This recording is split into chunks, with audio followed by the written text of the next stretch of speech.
अस्सलाम वालेकुम dear students, कैसे हैं आप सब। उम्मीद करते हैं हम सब बहुत खैरियत से होंगे। आज हम करने जा रहे हैं जी कॉम्पटोन इफेक्ट। कॉम्पटोन इफेक्ट जो है सबसे पहले ऑर्थर हॉली कॉम्पटन साहब ने जो है वो डिस्कस किया, ठीक है। उन्होंने स्टडी किया एट वाशिंगटन यूनिवर्सिटी इन 1923। जब वो स्टडी कर रहे थे scattering of X rays by loosely bound electrons from a graphite target.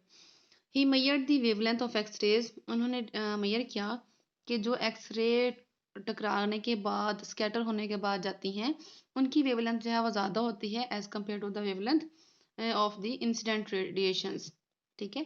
He measured the wavelength of X rays scattered at an angle theta with the original direction.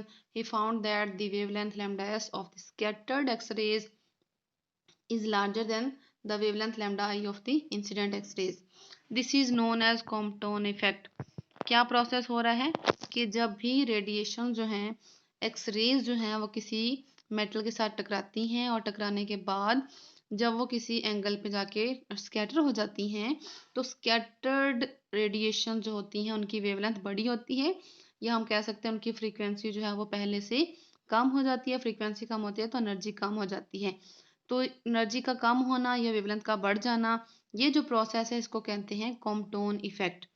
The increase in wavelength of scattered X rays could not be explained on the basis of classical wave theory. Classical wave theory जो है वो explain नहीं कर पा रही थी कि radiation की वेवलेंथ किस तरह से चेंज हो जाती है।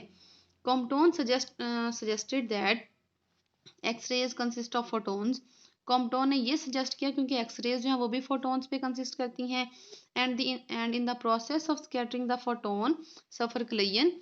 और जब जो है वो एक्स रेज टकराती हैं किसी मेटल के साथ या किसी न्यूक्लियस के साथ, वहाँ पे क्या करते हैं वो कलियन करती हैं। और ये कलियन बिल्कुल वैसे ही होगी जैसे कि दो बॉल्स आपस में टकराती हैं या दो बॉडीज आपस में टकराती हैं। Collision with the electrons like billiard ball, ठीक है। In this collision a part of incident energy and momentum is transfer to an electron. जब ये कलियन होगी तो इस कलियन के नतीजे में कुछ ना कुछ एनर्जी और मोमेंटम जो है वो उस पार्टिकल को ट्रांसफर हो जाएगा जिसके साथ रेडिएशन टकरा रही है। तो यहाँ पे अगर हम अप्लाई करें law of conservation of energy and momentum to this process, तो उसने ड्राइव किया an expression for the change in wavelength lambda delta lambda, और उसको जो है वो कॉम्पटोन शिफ्ट कहते हैं for scattering angle theta as.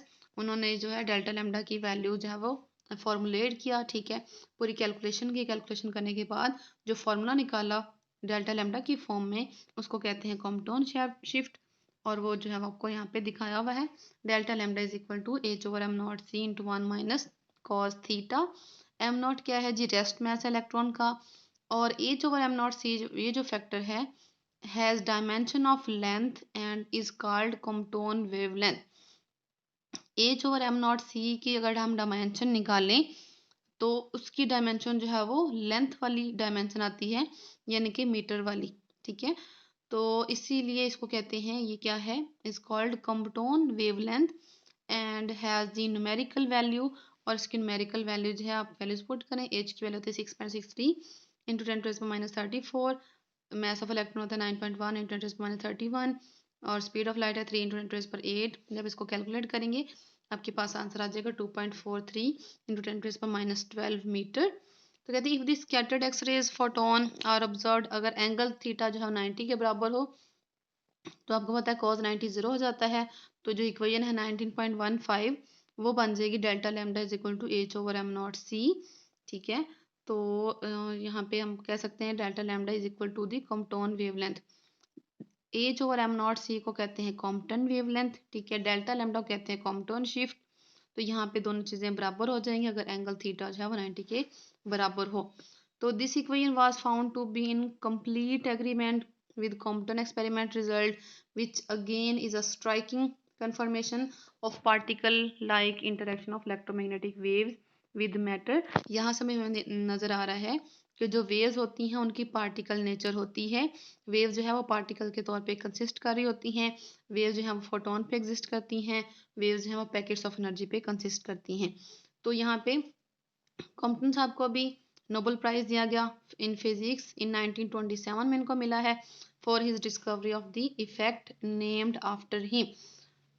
ये जो इफेक्ट हमने डिस्कस किया है ये उनके नाम पे ही है, कॉम्पटन इफेक्ट है।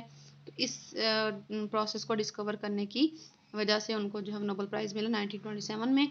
ये एज MCQ भी आ सकता है और एज अ शॉर्ट क्वेश्चन भी आ सकता है। और साथ में आपको डायग्राम में दिखाया हुआ है किस तरह से जो है वो फोटोन किसी फ्री इलेक्ट्रॉन के साथ टकराता है और टकराने के बाद किस तरह से वो स्कैटर होके अपनी डायरेक्शन चेंज कर लेगा और मोमेंटम को कंजर्व करने के लिए किस तरह से इलेक्ट्रॉन जो है वो नीचे की तरफ फ्लो करता है। इसके साथ ही आपने 19.7 एग्जाम्पल भी कर लेनी है। एग्जाम्पल यहाँ पे बहुत आसान है, सारे चैप्टर की एग्जाम्पल्स भी आसान है और न्यूमेरिकल्स भी बहुत आसान है। जस्ट आपका एक फॉर्मूला लगना है E=HF, ये HC ओवर लैम्डा। इसमें से जो चीज़ें आपको दी होंगी वो आपने पुट कर देनी है, बाकी कैलकुलेट कर लेनी है। तो अगर हमारे पास वो पूछें कॉम्पटाउन शिफ्ट क्या है या डेल्टा लैम्डा क्या है, वो आप फाइंड कर सकते हैं। ओरिजिनल वेवलेंथ पूछें, वो भी फाइंड कर सकते हैं। और जो चेंज वेवलेंथ होती है, फाइनल वेवलेंथ, वो भी आप निकाल सकते हैं, जैसे कि उन्होंने यहाँ पे आपको निकाल के दिखा दी। तो आज का लेक्चर हमारा यहीं पे ख़त्म होता है। Thank you so much. अपना ख्याल रखिएगा। अल्लाह हाफिज़।